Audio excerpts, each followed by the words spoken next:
हर हर महादेव।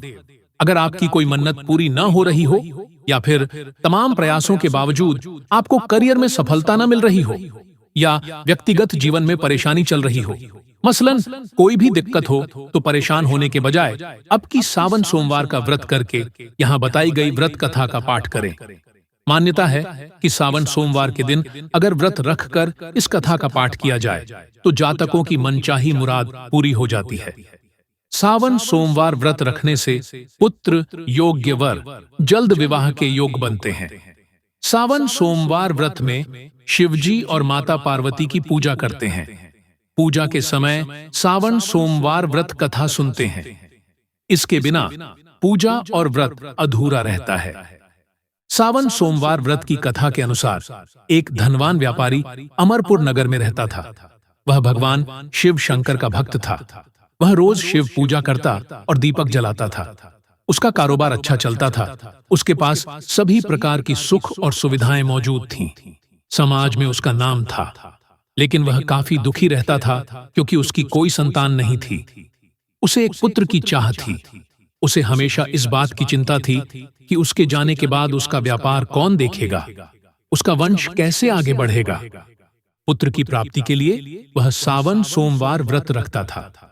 शिवजी के मंदिर में जाकर शाम के समय में दीपक जलाता था। यह कार्य करते हुए कई वर्ष व्यतीत हो गए। माता पार्वती भगवान शिव के इस भक्त के कार्यों को देखती थीं। एक दिन उन्होंने भगवान भोलेनाथ से कहा कि यह व्यापारी आपका अनन्य भक्त है, आप उसकी मनोकामना पूर्ण क्यों नहीं कर देते हैं? उसे पुत्र प्राप्ति का वरदान क्यों नहीं देते हैं? इस पर महादेव ने कहा कि व्यक्ति को कर्म के अनुसार ही फल मिलता है। लेकिन माता पार्वती शिवजी की इस बात से सहमत नहीं हुई और शिवजी को विवश कर दिया। तब महादेव ने उस व्यापारी को स्वप्न में दर्शन दिया और कहा कि तुमको पुत्र की प्राप्ति होगी, लेकिन वह अल्पायु होगा। वह 16 साल तक ही जीवित रहेगा। अगले दिन व्यापारी की नींद खुली तो वह खुश हो गया और पेनतनी को सपने की बात बताई, लेकिन इस बात से दुखी भी था कि वह पुत्र 16 साल तक ही जीवित रहेगा। वह सावन सोमवार व्रत और शिव पूजा अनवरत करता रहा।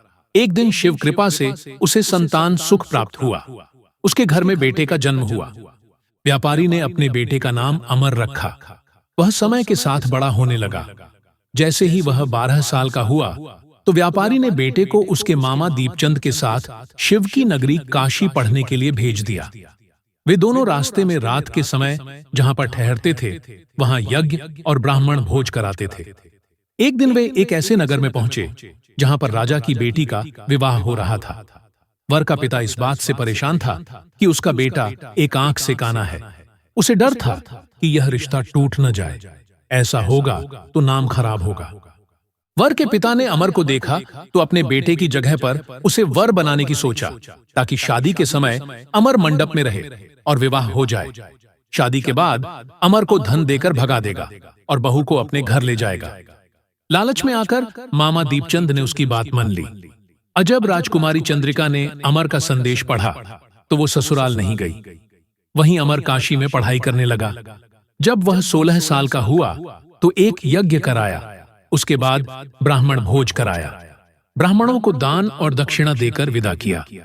भगवान शिव के वचन के अनुसार उस रात अमर के प्राण निकल गए। अमर की मृत्यु पर उसका मामा रोने लगा। वहां पर काफी लोग आ गए। वहीं से भगवान शिव और माता पार्वती भी जा रहे थे। अमर का विवाह राजकुमारी चंद्रिका से हुआ।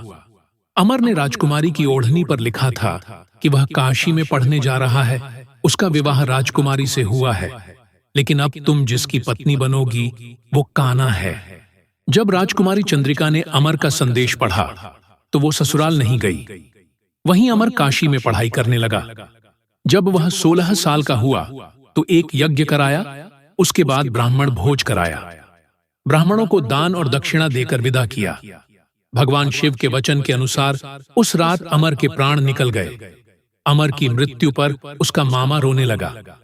वहां पर काफी लोग आ गए। वहीं से भगवान शिव और माता पार्वती भी जा रहे थे। माता पार्वती ने दीपचंद को रोते देखा तो दया आ गई। उन्होंने शिवजी से कहा कि हे प्रभु, आप इसके कष्ट को दूर कर दें। तब शिवजी ने बताया कि यह उसी व्यापारी का लड़का है जिसे पुत्र होने का वरदान दिया था और यह भी बताया था कि 16 वर्ष तक ही जीवित रहेगा। उस अनुसार आज इसके 16 साल पूरे हो गए। इस पर माता पार्वती ने कहा कि आप इसके प्राण लौटा दें, नहीं तो इसके माता पिता रो रो कर अपने प्राण त्याग देंगे। माता पार्वती ने कई बार शिव जी से आग्रह किया। भगवान शिव ने अमर को जीवन दान दे दिया। वह जीवित हो उठा। उसने अपनी शिक्षा पूरी की और राजकुमारी चंद्रिका के पास पहुंचा। वहां पर उसने एक यज्ञ कराया। राजा और राजकुमारी अमर को पहचान गए। राजा अमर को घर लाए। उसका आदर सत्कार हुआ। उसके बाद राजकुमारी चंद्रिका अमर के साथ उसके घर चली गई। अमर को जीवित देखकर उसके माता पिता खुश हो गए। उस रात व्यापारी के स्वप्न में भगवान शिव एक बार फिर आए।